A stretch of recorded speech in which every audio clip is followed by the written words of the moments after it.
I'm going to be talking about the role of recreation attractions. I'm remaking this video. I've already made one, but I realized there was a lot of stuff that I just didn't mention that I probably should this time. So, with recreation attractions, I was a slide op at Blizzard Beach. You could also be placed at Typhoon Lagoon. There's also an option of being placed at the marinas, but I cannot test anything about that because I don't know. So for training, you are trained at Disney University for like a day or two for like Welcome to Ops, and then like maybe one other day.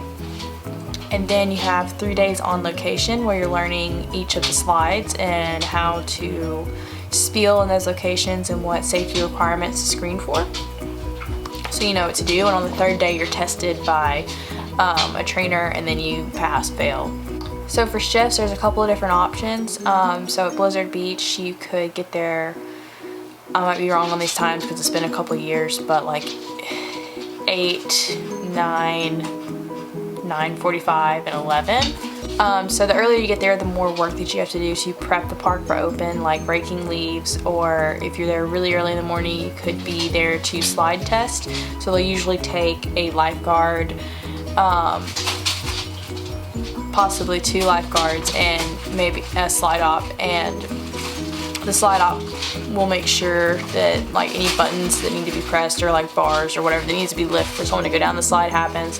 There'll be a lifeguard at the bottom like there is during normal operation, and there's either a slide up or a lifeguard that's actually riding the slide. So you could start your day off by just riding a water slide. And if you get there at 9:45, you pretty much just clock in and go to your location. And if you're there at 11, you're there to be a breaker, so you kind of start the rotation and send everybody to their breaks. You are in a rotation of 3 slides for the day, and so you just go between point A, B, and C, and then break, A, B, and C, and then break. And then just depending on what time you got there, it could be like B, C, break, A, B, C, break. You get the point. As an extra, you get to do what we call the morning wave. So that means in the morning, you get to go out there with bubble wines and Mickey hands and some music, and you get to kind of dance and do like the Cotton Eye Joe and Cupid Shuffle and all sorts of cool stuff, and kind of welcome all the guests into the park. And there's definitely some opportunity there to make some magical moments and dance with some kids as they come up, give them stickers, let them play with the bubbles, tons of fun stuff. And then depending on what they need, you may begin as a breaker for another rotation, or just do some sort of side task job depending on how busy it is and whatever they need. It really just depends. And so that brings me to magical moments. So as a slide op, you know, you're at the top of the slide and you only get a couple of seconds to interact with guests. So sometimes there's not a lot of opportunity for magical moments in those moments, but I have actually gotten to do a couple of things, especially as an extra. I got to help a guy ask his girlfriend to prom. So we have a ski lift at Blizzard Beach, and they were riding up the ski lift, and we were at the top holding signs that say, "Will you go to prom with me?" And you know, you can always find a way to make a magical moment, and it's really what you make of it, whether or not you have a good time or not, and how much interaction you can get. It's kind of up to you and how much you're willing to do.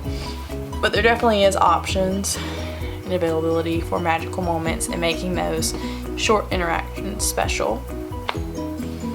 Okay, so working outside. It's hot.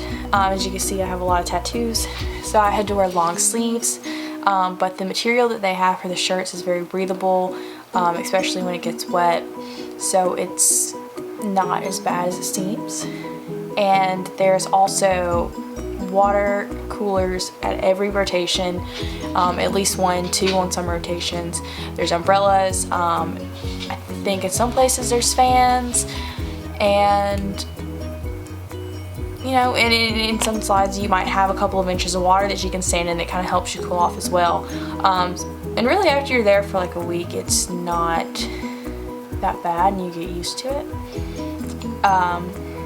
But yeah, if you have tattoos or something, you have to wear a long sleeve, then you'll just have to keep that on at all times. There's some possible places you could be if you're like an extra. You could be like a skimmer in the lazy river, so basically you're just in the river most of the day, just kind of scooping out leaves and putting them into a bucket. And if you don't have tattoos, you can just wear the swimsuit that you wear underneath your costume. But you're not allowed to wear just part of the costume. Like, you can't just wear the shirt with no bottoms, or like no shirt with the bottoms. So it's either like everything on or just a swimsuit. That's like your only options. So if you have to wear the long sleeves for that and you can't take them off, then you just have to wear your whole outfit in the river. But it's not that bad. You get used to being wet and hot and sweaty after a while, so it's okay. So as for what you actually do, depending on each slide, you know, there'll be height requirements. So there's a lot of slides that almost kind of run like mini attractions. So hence the name recreation attractions, especially like the ski lift and the family boat ride. Teamboat Springs. Teamboat Springs is on like a conveyor belt, so you have someone kind of running it to stop and screen, and then you have someone looking for height, as well as if they have like bags or towels or this, that, and the other. And kind of same goes for the ski lift. So it kind of runs like small rides in a way. But there are some locations where you're by yourself and you kind of have to screen as well as press buttons and spiel at the same time. Like on Downhill Double Dipper, you're kind of doing a lot and it can get a little hectic. But you kind of just adapt to it. And it's really not that bad once you get the swing of it. You know what to look for. And as long as you do that, you're good. Other than that, you could be at slides just telling people to cross their arms and ankles and just saying that over and over all day. So that's about what you do. It's really easy, not a lot to it. They'll tell you everything you need to know, like what you need to screen for. They'll have the sticks anywhere where there's a height requirement, and a lot of locations have another person there with you, so it'll be not that bad. That's all I have for recreation attractions. So if there's anything that you want to know that you feel like I left out, I probably have the answer for it. I did my program in spring 2017, so I don't think too much has changed with the role itself, although the program and some things like that have changed. So who knows?